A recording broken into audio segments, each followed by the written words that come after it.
I came over here for you, big boy. Thank you. Free technique to the outside. Here comes Coach Ball. A massive long shot running a big race between horses goes. Accession has come from the back of the pack. And look at this. It is Accession and Nadal. Nadal, Accession, Nadal, Aces. Yeah, baby!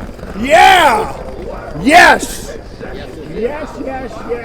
Amazing effort because he was in the one hole and he was told to go to the lead.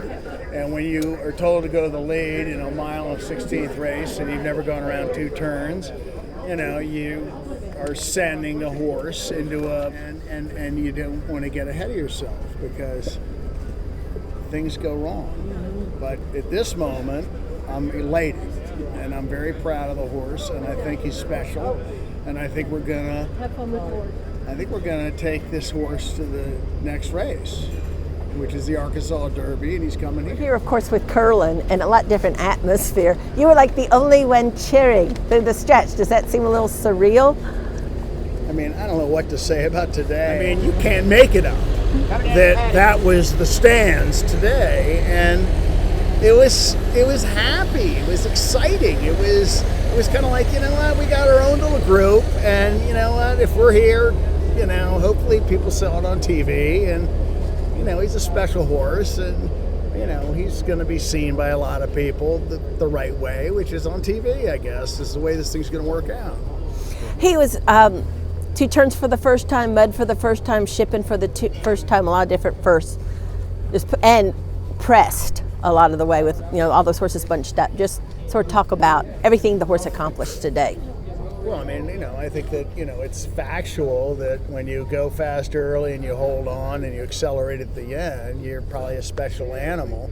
He has he's a narrow horse, but he's extremely big and cardiovascular. You can just tell, that he has the lungs and the system to be able to go fast and to handle it. And he's like a DeMarcus Ware or Jeremy Shockey. He's not a wide receiver. He's a tight end.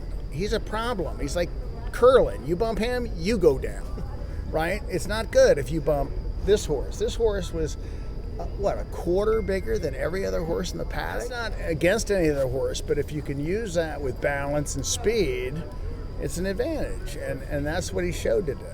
I think Curlin is a once-in-a-lifetime horse. I think this horse is hopefully going to be close, and I'm so lucky I own it. I mean, I'm lucky as a human being because I think this horse is probably as balanced and as talented as any of them. I read about the last race was that there wasn't a crowd to see it here. You feel the same way about this horse?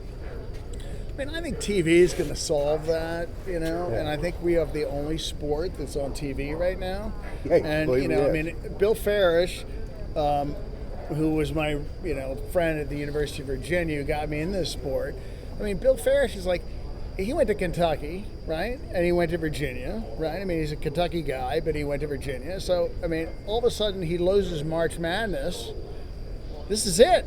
Yeah. Right? And so I think that actually, this horse is going to get more fanfare by being the only thing out there over the next 2 months. And that could be good for everybody in horse racing. I mean, Wayne, said to me yesterday, he said, this horse is so balanced. And he's like, Nadia Comaneci for a big person. It's like John Daly, right? And John Daly's an old friend of mine. And John Daly is a guy who is huge and looks like he can't do anything, but he can hit a 9-iron within 1 foot of where you want to put it. You don't win right? the British Open without being pretty damn good. No, you know what I'm saying? And this horse is, I think this horse has got some talent, and I think it's the right thing for the world right now is to have some fun horses to watch while you have no March Madness and no Masters.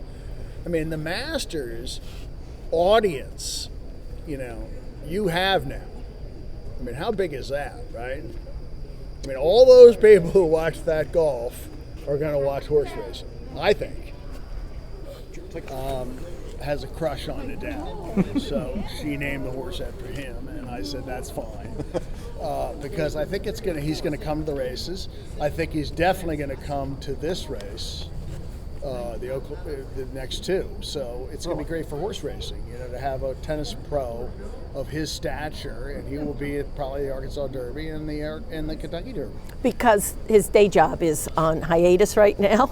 Well, a lot of because tennis. we are the only game in town, and he's going to be proud of the horse, and I think he's excited about it. I mean, we talked to his agent a lot. I mean, he's watching today. He's excited, and I think it's great that Kerry had the guts to do it. And we called their agent when we did it. Is it okay if we name a horse after him? And he was fine with it. And it's a nice story. He's never been around the horse, never seen him run or Not even close. Not even the same continent.